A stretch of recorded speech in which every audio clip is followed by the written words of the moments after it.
to the Empowered to Connect podcast, where we come together to discuss a healing-centered approach to engagement and well-being for ourselves, our families, and our communities. Welcome back to the Empowered to Connect podcast. I'm Tona and I'm here with Jessie Ferris today, and we are excited that y'all are joining us. We are bringing this topic of connection over compliance to the table. And when I hear that idea, it brings so much up in me, because I think dealing with maybe what I would say is sometimes attention, or we feel like connection is in sacrifice of compliance, or if we're working towards compliance and we're going to break connection. So I think there's this interesting dance and intersection over this idea of connection and compliance. So I really want us to kind of just jump right in, Jessie, and start thinking about what is the tension that we live in when we think about connection and compliance. I'm thinking about those moments when you know something's not going great, right? Your kiddo is having a hard time, or there's a meltdown, or there's a door that's been slammed, or there are tears that are welling up, or a kiddo is shutting down. And by golly, you just need to move forward. And, you're hunting for, can we please just move on with X, Y, and Z? And sometimes that feels antithetical to connection. So tell me what comes up for you when you think about that dance between connection and compliance. I really love this topic because I think it is an area which I've struggled in over the course of my parenting. And the first thing that comes to my mind, Tona, is my own values are what I come right up against when I'm in a moment where I think I really value my kids' compliance. I recognize that, especially as I was a brand new mom. I wanted my kids to do what I said. And there were so many reasons for that, right? Like if you unpack that, there are lots of different reasons why I would want the compliance of my daughters. I mean, it makes me look good externally. It also, like, I believe that is like the best way to thrive. Like the things I was requiring of my kids was for their good, usually, sometimes for my own sanity, but that also is for their good. So I think it was immediately coming right up against my values of like, I do think my kids should comply. And so I was having a very hard time setting aside that mindset or that top priority, especially when I hear you say connection over compliance. I'm hearing like, you're saying a reprioritization is maybe in store. And I'm like, ooh, that was really hard for me to set aside that as the top priority in order to prioritize something else. Can you give me an example? I'm thinking about for our listeners, think about maybe that last hard moment you had with a kiddo. To your point, it could be a proactive instruction. It could be as simple as, hey, it's bath time. It doesn't have to be a meltdown. It can simply be, we just need to get the evening routine done, and you've got a kiddo that's showing resistance. So, there's all kinds of moments when I think we're having to do this, again, dance between connection and compliance. So what comes up for you, a hard moment, a sticky moment, a moment of resistance, when you think about that? It's easier for me to look. And then maybe what's really happening? Let me ask that question. What's really happening? What's happening in you? What's happening in them? I think it's easier for me to look way back. So when my kids were little, it would be something like what you just said. It would be like, it's time to leave the playground. And I say, okay, it's time to leave. And maybe I've probably given them some lead ups to that to warm up that transition. And they just don't want to. I have teenagers now, so it's going to look more like, hey, you need to go up and take a shower before, after dinner. And they'll be like, no, I showered 14 days ago. That's fine.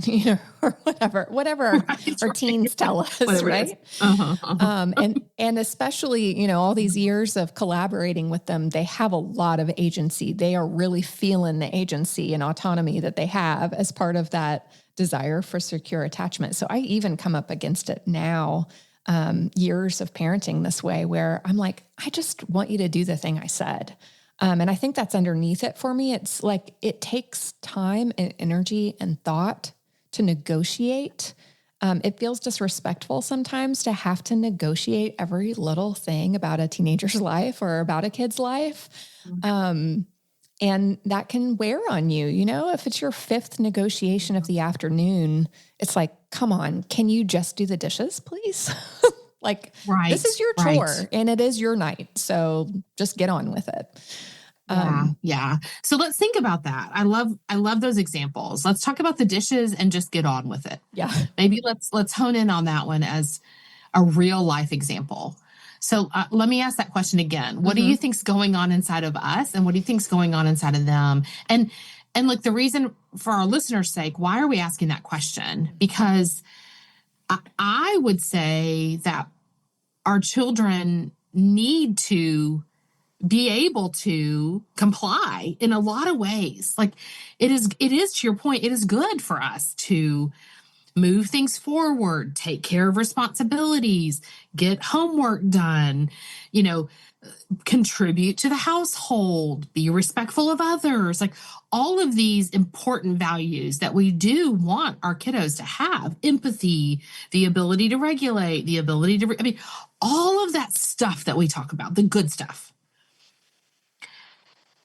That is part of what is happening in us. Yes. And it just happens in the blink of an eye. What's happening in them? And why is it so important that it's all happening right then? You know what I mean? Like, it is all happening right then. It's happening. It is. The dishwasher door was just thrown open. The sink is full of dishes. It's time to do the dishes. Everything I just talked about is happening all right there. Right. Yeah. And usually at our house, the dishes happens at the end of the day as one of the very last things, when everyone has already had a full day of school and work and all of those things. I appreciate that you're approaching it with this nuance, because you're right. It's not that compliance isn't important. And we are good parents for wanting our kids to, quote unquote, obey or follow our rules or do the thing we're asking. To unpack what's going on, ask your question again, because So like, when that's happening and you've got a kiddo, you said, let's do the dishes. It's time to do the dishes. And you got a kiddo that it grumbles, mumbles. This literally happened last night. We finished dinner. It was, we were celebrating Ethiopian Christmas a little late. So we'd had our Ethiopian takeout food, Milkum Gena, to anyone celebrating that holiday. And I said, whose night is it to do the dishes? That was a great introduction to that, wasn't it? Way to go. I love that. I had taken my plate into the kitchen, and as I was putting it in the sink, I said, whose night is it to do the dishes? And you know what happened? Everyone in my family was like, oh, let me do it. No, let me do it. No, it was the opposite, And it's kind of our general expectation. We try to be flexible with this because our schedule looks different week to week. But we like for our daughters to take turns doing the dishes. So it's probably not Nick's turn unless both our daughters are at extracurriculars. It's probably one of my daughter's turns, but they both gave reasons why it wasn't their turn. Yeah. So that's what was happening for them in that moment. It was a quick transition, and I was giving options, which probably wasn't super wise for me. Instead of a gentle reminder, hey, so-and-so, don't forget it's your night tonight. Yes. Yeah.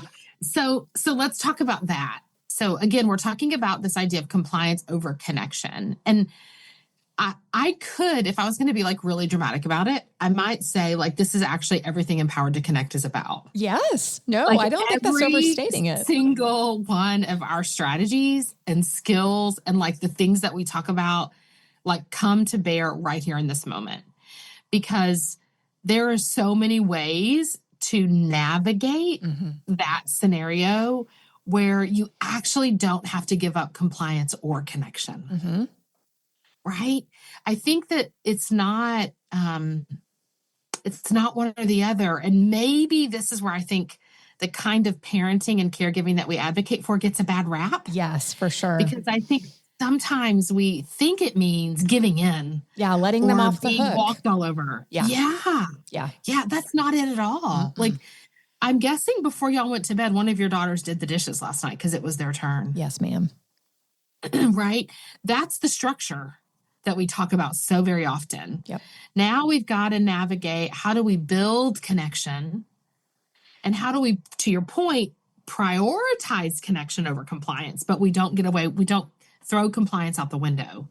How do we prioritize connection over compliance in that moment to still build those skills, teach responsibility, contribute to the household, blah, blah, blah, blah. So kind of unpack that some more for me. What's coming up for you? Well, and listen, guys, this is what it is. That's what Tona's saying. Like, this is where, when we practice these principles, these values of connected parenting over and over and over, this is what starts to come more naturally to us. I mean, I'm putting myself under the microscope, and I love that you even like pulled me in to give an example from yesterday, because I hope that our listeners are hearing like, yeah, I come to these moments thoughtlessly all the time. I'm like, whose night is it to do the dishes? That's a great segue into like great transition, Jessie, But not a horrible one. I went into it thoughtlessly, but what my experience is going to allow me to do is to, like, in real time, recalibrate, reassess, figure out what's needed in the moment. And I even have ideas for what I would go back and do proactively the next time, and when we talk about those other skills of readjusting and all of that. So I think if I could go back and redo it, I probably could have thought about whose night it was to do the dishes, to your point, and gently said something to them, gave them a heads up. And I was in the car with both of my girls at separate times yesterday afternoon. So I probably would have brought it up then, which would have been at least an hour before any of that happened. And I probably would have couched it between two other subjects that they were interested in talking about. Right. So, but we didn't do that. I did not do that. We don't always do it right. Do you mind if we just keep talking about the scenario? Let's so what talk did you about do? it real time in the moment. They both gave their reasons why it wasn't their turn. And then there was a little conflict happening, right? Because they start arguing, and there's an opportunity for the parents to jump into that argument. Guys, we tell you, whatever. Blah, blah, blah. Yeah. My memory of that moment is that Nick and I, who are on the same page with these strategies, kind of both with our words, maybe not with our body language, kind of wrapped around the girl whose turn we knew it was and said, hey, it was like kind of a managing of the moment of the one whose turn it wasn't. We needed her to get out of the way, right? Yeah, right. Exit stage left. And don't rub it in. Right. Don't amp it up. Don't keep arguing. Left. Don't be like, I told you so. I was right. We don't want her to continue to escalate the situation. And the girl whose turn it was, we didn't want to escalate that situation either. So I believe we had told the girl who was off the hook for the night that now would be a great time to go take a shower. And then we told the girl whose turn it was that the Alexa in the kitchen was waiting for her to turn on the music that she would enjoy listening to while she did the dishes. So, and then there was a question, which was going to include, the question inevitably usually has something to do with gaining some autonomy back. So, she doesn't have autonomy whether she can decline doing the dishes, but the question was, can I listen to it really loud? And we said, yep, we gave a yes. And that was enough in that moment with the particular circumstances that were going on for that child to go into the kitchen and start doing the dishes with her music of choice at top blast. Oh, Jessie, there's 101 things we could talk about. Yeah. In that 5-second interaction. Maybe it was more like 5 minutes, but that little interaction in the dynamic of your family, right? Mm-hmm. So many like, oh man, if I could hit rewind, I woulda, shoulda, coulda, but I can't. Sure. Yeah. And you, so, lob, read the room, error done. Now intervene with what I love about this. If I can reflect it back. Yeah, let's do it. I love it. Such a balance of nurture and structure. And I love how y'all were caregiving for both girls. There was no loser or winner in that interaction with your family. Right. Because even the kiddo that was quote unquote off the hook still needed to go take care of a task. That's right. AKA the shower. It wasn't like, oh, sweetie, it's not your turn. You can go jump on the trampoline, or you can go, like, you weren't overly praising the one that didn't have to do the dishes. You were still keeping the structure high for the evening. We all still have responsibilities to build towards bedtime. We're going to go each take care of those. So I love how there was a balanced, measured approach. No winners and losers. Mm-hmm. Oh, so that's like gold right there. And I think, man, we can accidentally do that if we don't mean to, right? Mm-hmm. So I just don't want the listeners to not hear the beauty and gift and wisdom in keeping structure high for the whole situation. While, man, it like quickly pulling for something fun and playful. Quickly pulling for we could call that a lot of things, a transition object, a pathway for fun, a playful engagement. You could call it a little bit of a distraction, get our mind off the hard. There's a couple of other things that could have happened. Like, what if that didn't work? I was just going to say, and there on any given night, y'all, we know this. It could have not worked. I don't want to do that. I don't care about the music or whatever. We would reach for the next thing in our bag, right? So this kind of goes to the principle or the strategy we have of giving choices, only I'm just thinking of them in my mind of like, the choice is always going to include doing the dishes. What are the different ways I can give her that get her back on track and that appeal to her? I'm kind of this way too. If I've got to go work out, then it's like, what will be fun for me while I'm working out, listening to the audiobook I'm into or whatever,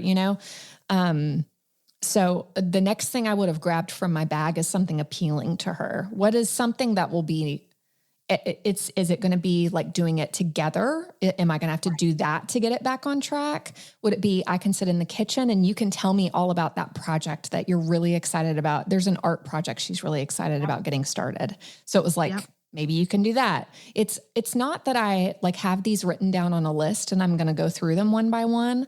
I'm having to think on my feet, and in any given moment, option A and B may not work. So I've got to be able to keep coming up with stuff. But what we're offering is always an idea of connection. It is, I know you, let's play, let's be together, or let me show you that I know you and I know what you like. Maybe it's, can I fix you a fancy drink while you do it? Can, whatever is going to be appealing to that child. Or why don't you do this? And then you can sit down and play video games for the next 30 minutes afterwards. I'm thinking of what's in it for that kid, and how can motivator? How can I meet them there? I think at the very base of that is like just my own awareness of, I know what it's like to have to start doing a task that I don't like to do. I don't want to do the dishes. That's why I started delegating it to my kids. I love that. It's just, let's be honest about that. So that's part of the connection too, is just the acknowledgement within myself. Like, okay, I get that this is hard. I don't have to be mad at this kid for needing a starter and needing something to help them get started. Okay. We're just going to continue on this example because what I hear you saying is, hey, I needed to keep the structure high. Yes. Like the expectation was still that they were going to do the dishes. What you were able to do successfully in the moment, because, the secret sauce just worked that night, was you were able to add a little nurture and it was successful. Mm-hmm. So when you say, okay, well, what if that wouldn't have worked? What would I have done? Well, what I hear you saying is you would up the nurture. Mm-hmm.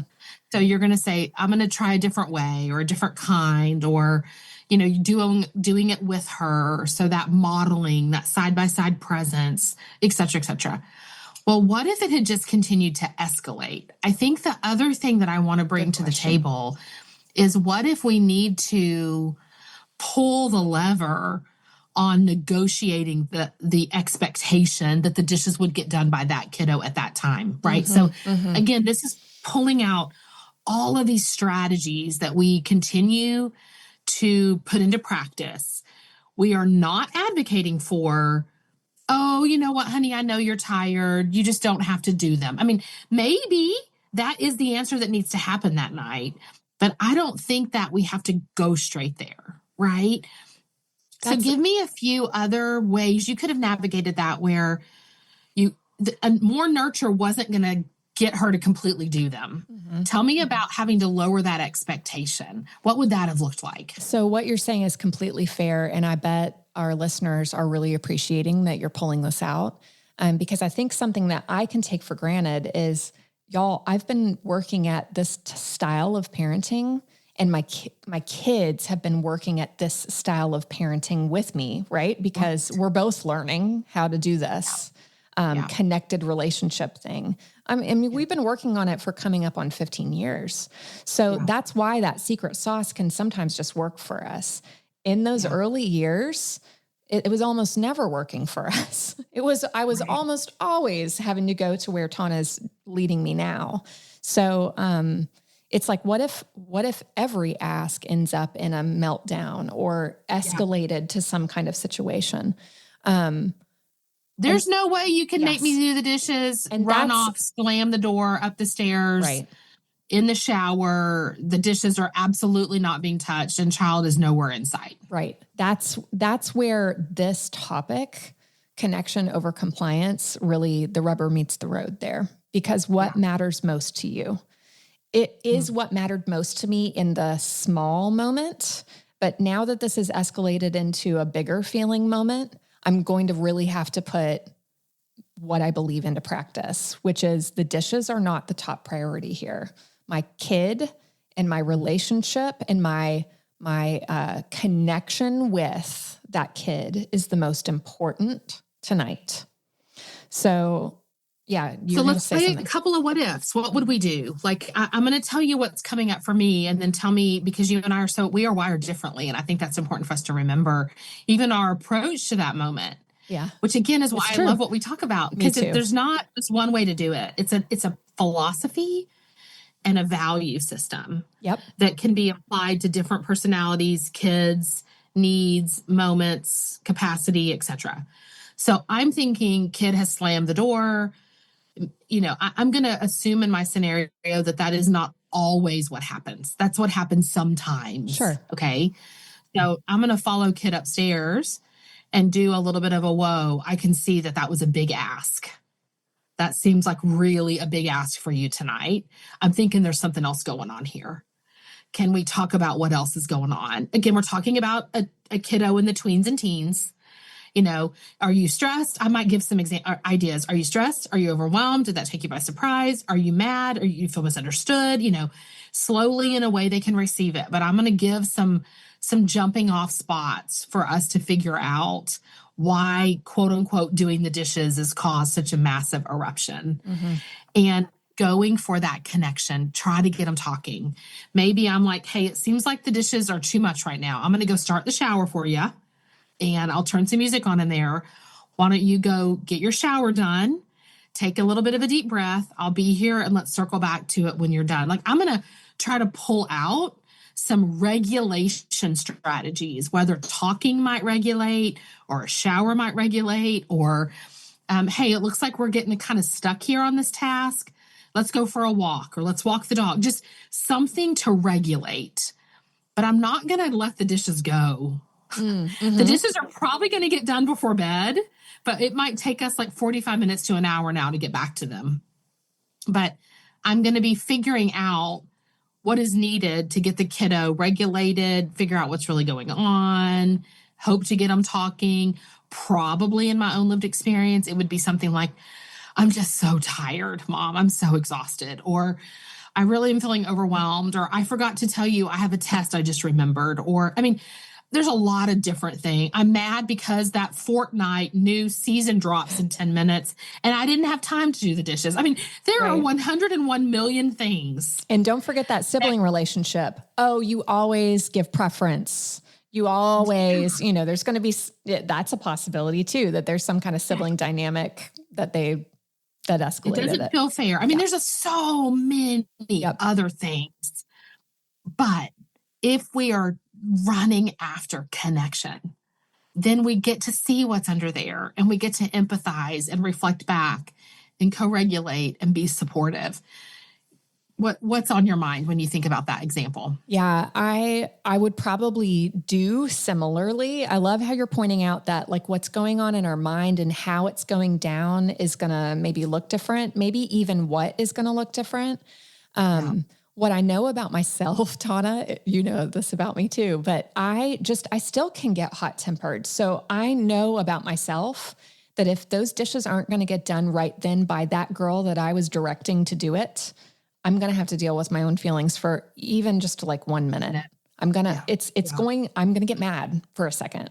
So often what happens when that's happening, said girl's gone upstairs and slammed the door. I still have a co-parent in the house with me. And usually if one of us, is regulating our own emotions about something and we were the last person to touch it, we now, like even without words, know that tag, you're it. The other parent's going to go de-escalate. So probably I would imagine Nick would go upstairs and work on the same things that you're talking about. Maybe a talk, maybe just what gets that kid back on the tracks for regulating their own selves. And that gives me a second to like, let it go. Let the dishes go. Yeah. And when I say let it go, it's yourself, like, why is this bothering you so much? Exactly. We may come back to it later, the dishes. In fact, we probably, the dishes are going to have to be dealt with, but I just know in myself, I have to let it go, even in my mindset to know these might not even get done tonight, even though they probably will. It's like this, I have to like name it for myself. This is not the most important. I would also say there's sometimes if I am regulated and that has escalated and I have the more connected relationship with that kid that day, then I might be the one to go up and do that too. But we do a lot of tag teaming at our house and it's just man on man. We've got 2 kids and 2 parents usually around our house most of the time. So we're able to do it that way. I hear you saying that there's a lot of intuiting, question asking, thinking beyond the moment. We are attempting, not perfectly, my goodness, not perfectly, to respond versus react. Right. We are probably feeling sometimes in those moments. I mean, I appreciate this conversation because frankly, you went straight there when I asked a prompting question. You're like, well, I would have done this and this and this differently. Yes. But like, so we're all dealing with oh man, why'd I do that? I had exactly. Right. And thinking that if we had done it differently, it would have gone differently. And we all know that's not necessarily true. Yep. You can quote unquote, do it all right. You can try your hardest to be a hyper vigilant parent that sets the stage for every interaction to go smoothly. And it still is going to fall apart on us because we're human beings. And there is no magic script here. Can we pause there on that for a second? Because I think sometimes as parents, we have magical thinking that if we did do it all the right way, that it wouldn't have, the wheels would have stayed on the bus, right? Yeah, like wouldn't have gotten off track. And Tona is right. You can do all the right things, all the right ways. And dysregulation is not, it just happens. We just yes. And you know our why? kids because it's are not developing, all about you, actually. right? Like our kids are growing. They have their own mindset and their own feelings and their own egocentrism. And it's just part of it. It's part of growing up. It's part of parenting. So anyways, I just wanted to mark that because I think I have spent, and sometimes I still slip into this mindset of like, gosh, I'm just failing. If I could do this better, then this wouldn't have happened. I could have told that kid 2 hours ago that it was her night to do the dishes. And by the time it was time, she could express her disappointment about that. Okay, now I'm going to push us really hard because let's talk about this. What if it had gone fine versus the big explosion with the slammed door? Mm-hmm. Let's play a game because this is my next idea of what does a compliant child look like versus over a connected child. Ooh. Because or what's happening there. Mm-hmm. We're going to pick this apart.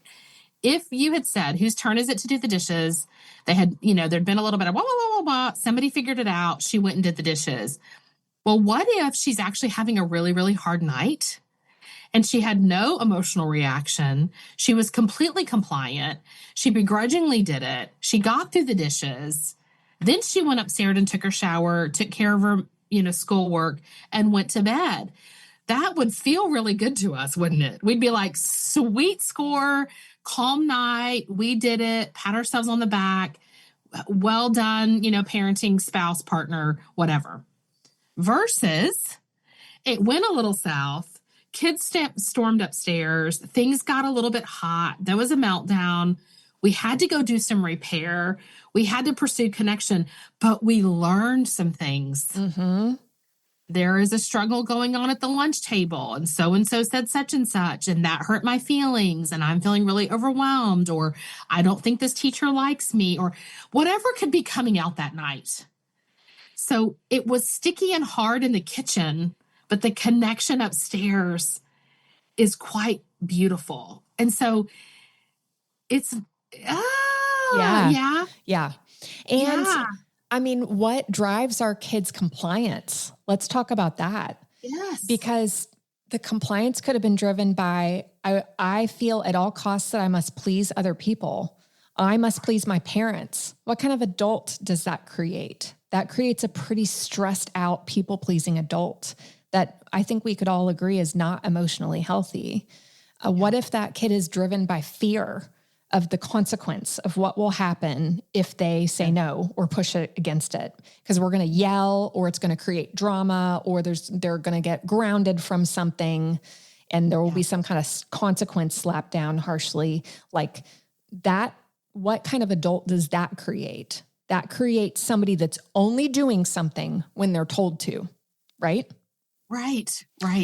So I think this, even if it's messy, this like working together to stay connected, that is actually driving the kind of compliance that actually is happening from a happy heart, y'all. Like, or maybe not even a happy heart, but a connected heart, like somebody that's doing the right thing for the right reason. And it makes me think about sometimes compliance for me means doing it the fastest way. Like, if I were like just on the surface to be like, I just want my kids to do what I say because it's the fastest way and I just want it done. Like, if I'm trying to connect to that kiddo, that actually is the fastest way. Yes. Right? I think about this idea of like the myth that we're dancing around is that connection first doesn't mean no limits, no boundaries, no structure. That's right. It means that the limit and structure doesn't lead, nurture and relationships lead, so that limit or boundary or structure can land. Right? So again, we tested the waters by just lobbing out whose turn is it. It got a little sticky. Y'all did some negotiating. You used playful engagement. You kind of caught it low. That was all that kid needed. They probably felt seen and safe and celebrated, and it got playful. And I can imagine what your house would feel like in that moment. So it wasn't that you missed connection because it didn't get elevated. You built connection because you offered play and it worked. But if it did get escalated and you had to keep pushing towards that nurture and that relationship and let that continue to lead, because it started leading immediately when you said Alexa's waiting for you in the kitchen, right? Relationship and nurture were in the front there. But you have to keep sometimes elevating that nurture. Yep. So that you can connect and get back to that task at hand, that thing that needs to get done, etc. We've joked about how I'm high structure on this podcast. So y'all know I'm not going to abandon the structure. It is a large part of who I am. I'm often having to remind myself to nurture. I love what you're saying, Tona, too, because there was a lot of nurture in the background. The reason the other kid could go up quickly and take a shower instead of arguing about that is because we had just put a phone holder in the shower and agreed that the most fun way to take a shower was to watch an episode of television that they loved, right? Like we had already problem solved that the week before. So there's nurture even in that decision. Like there's like, as the kid is doing the dishes in the kitchen and singing at the top of her lungs, there's me coming in, putting my hand on her back and singing a bar of the song with her and being like, hey, thanks for doing this. I really appreciate it. Yeah. Which is an opportunity. That's an opportunity for the kid to be like, I really didn't like that you did that. It was a little open window if she needed to release something. She didn't. So it was a moment of like, hey, we're together. Mom sang my song. Yeah. Yeah. I think there's this idea of like, it's not over till it's over, but when it's over, it's over. Yeah. And I think when we think about just the word compliance, it would be real easy for us as parents if it was over real fast. And the lesson our kids were learning in that moment was just do what an adult asks without question. Mm-hmm. And that sounds really good. And of course, we want our kids to be able to do that when they're adults. But to your point about what is compliance really and what kind of adults do we want to be nurturing and raising? We want to be nurturing and raising flexible adults who can do what's needed when it's time to do it, but emotionally resilient adults that can advocate for themselves. Absolutely. Whenever it's not healthy compliance. Like we don't want extreme people pleasers and we don't want horribly resistant adults that are unwilling to ever compromise and be flexible. Mm-hmm. So we have to practice these ways of engagement. There's so much being learned upstairs. Mm-hmm. There's so much that they're internalizing. Hey, I had a really hard moment. I got mad. I yelled. I stomped. I did whatever I did. I shut down. I sulked off, whatever. Somebody came after me. They dug a little deeper. They asked me to think a little harder. I had to ask myself some questions. Like I think about a couple, we're parents to 6 kiddos. Not every one of our kids is a door slammer and stomper. Some of them are sulkers and they get quiet and they comply, but their body posture is going to tell me they're not okay. I have been known to run after them just as hard. Yes. As we should. It's right. Easier to let them go to their room and cry about it by themselves and tidy it up themselves emotionally. But that is not, it's to your point from earlier, that is not leading with connection. That's leading with compliance. So some of my kids actually wouldn't be in their room crying, Jessie. They would be in the kitchen doing the dishes. Right. But they would be doing it having with done a the sad dishes. Face. Right, exactly. Having done the dishes and then they quietly go, I'm thinking they would quietly go upstairs and they would have a little cry about it. Yeah. Exactly. Or be in the kitchen sullen. With their, yes. Yeah. I might go intercept the dishes. Yeah. Get face, get eyes, get a hug. Hey, babe, I can tell you're struggling a little bit. I'm guessing this is kind of hard for you. Like stop that compliance to get connection. You see what I'm saying? Yes. Because what's important isn't the dishes. It's my kiddo feeling seen and celebrated and connected to me. So for our babies that are not requiring us to co-regulate with them, maybe my encouragement there would be interrupt compliance sometime to prioritize connection. And let's mark this, though, because what Tona is saying is making sure that kid is seen, not making sure that kid is happy. Those are very different things. Right. It's okay for our kids to have a hard time. It's okay for our kids to feel sad or mad or disappointed. And Tona going and interrupting the compliance for the connection means not making sure that they're not sad anymore. It's making sure that they feel seen and known in their sadness, and that they belong still with her and in that family. Yeah. Hey, I can tell you're feeling frustrated or hurt or disappointed. It's time for dishes. And like, thanks for sharing that with me. Mm-hmm. What can I do to support you? Like it's a posture of supporting. I just say that as a recovering, dismissive, attached person, because I think my default would think connecting makes them happy again. And I have no control over that. And I don't want to dismiss those feelings. Yeah. That's right. That's right. But don't leave them alone in it because they're being compliant. Exactly. Which is also dismissive. In fact, it's very dismissive to your point.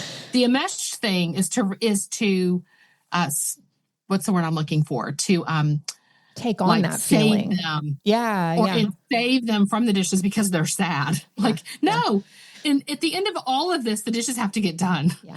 And that's a metaphor, right? Sure. We're using that as a massive metaphorical example of any number of things that we could be applying to this sort of concept. So think kind of what are some of your closing thoughts about that, Jessie? When you think about this idea of compliance, versus connection, or connection prioritized over compliance, what else is coming up for you? What are some of your closing thoughts?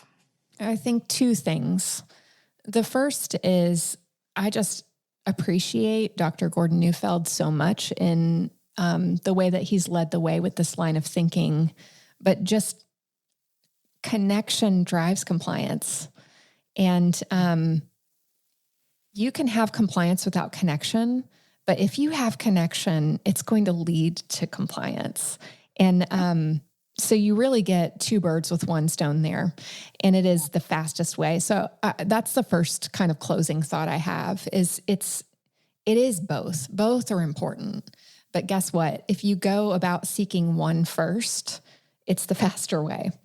It may not feel faster, but it is. And it's the better way for sure. The second thought I have is it's a long game, y'all. The dishes tonight are less important than the dishes for life. Like, again, using the metaphor, it's a long game. And so I'm thinking not just about that kid's connection to me in this moment and tonight. I'm thinking about building responsibility and ownership, scaffolding those things within my family. I'm thinking about scaffolding the type of relationship that the kid can express disappointment without escalating to going up and slamming the door. Like there are a lot of things being scaffolded long-term. And so it's a long game. Those would be my two closing ideas. What's coming up in me as we're thinking about this is connection isn't the easiest or soft or most passive thing. Amen. It's actually, to your point, that strategic investment in the long term. And one thing I might want to add on for those listening,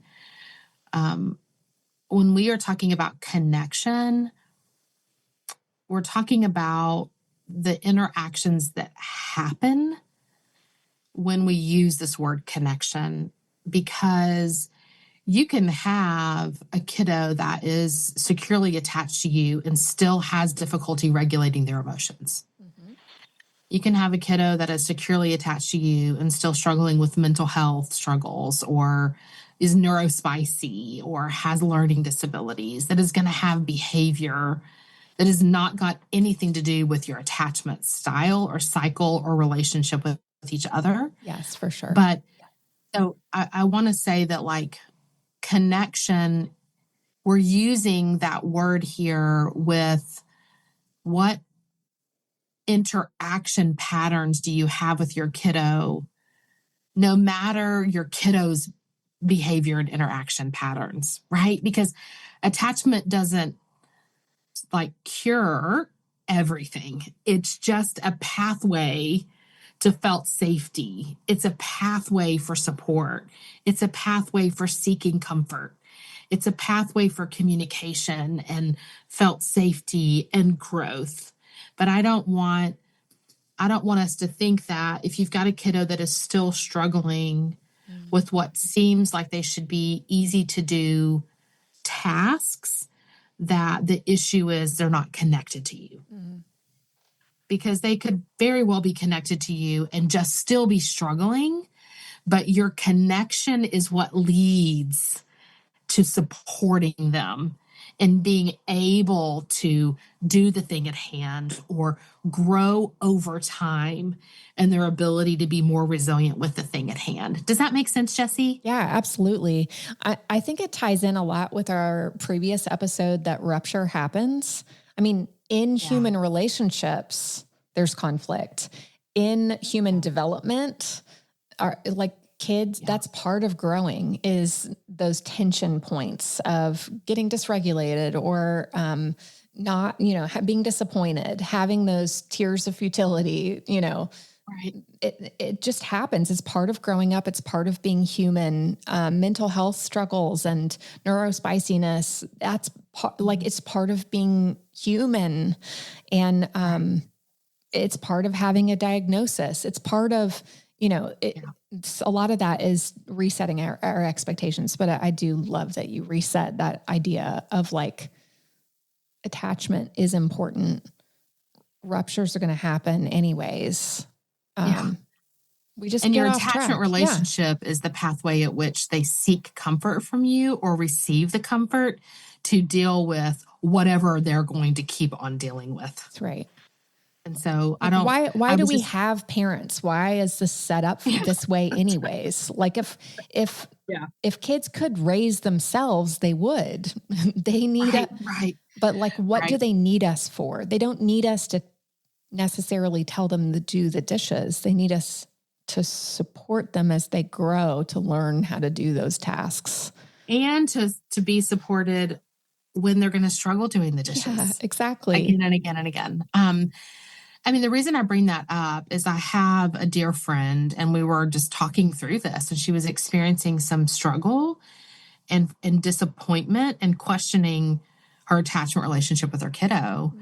And I'm like, that is strong. I see your interaction. I see them coming to you for comfort and there's a reciprocity. Like there's all those hallmarks of a thriving attachment.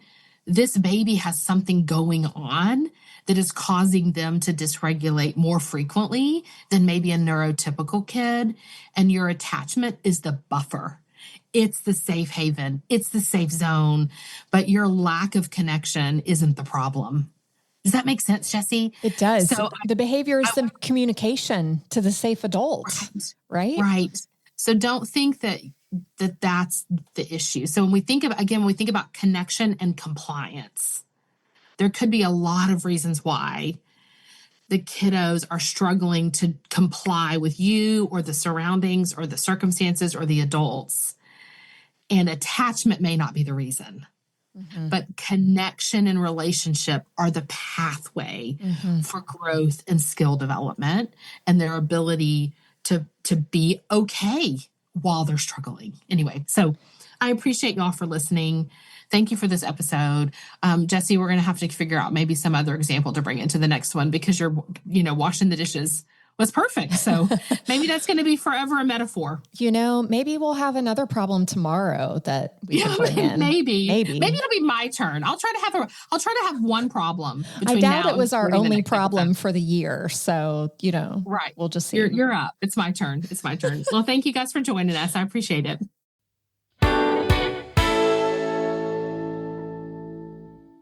We hope you enjoyed the episode. If you're interested in learning more, head to empoweredtoconnect.org for our library of resources. Thank you to Kyle Wright, who edits and engineers all of our audio, and Tad Jewett, the creator of our music. On behalf of everyone at ETC, thanks for listening, and we'll see you next time on the Empowered to Connect podcast. In the meantime, let's hold on to hope together.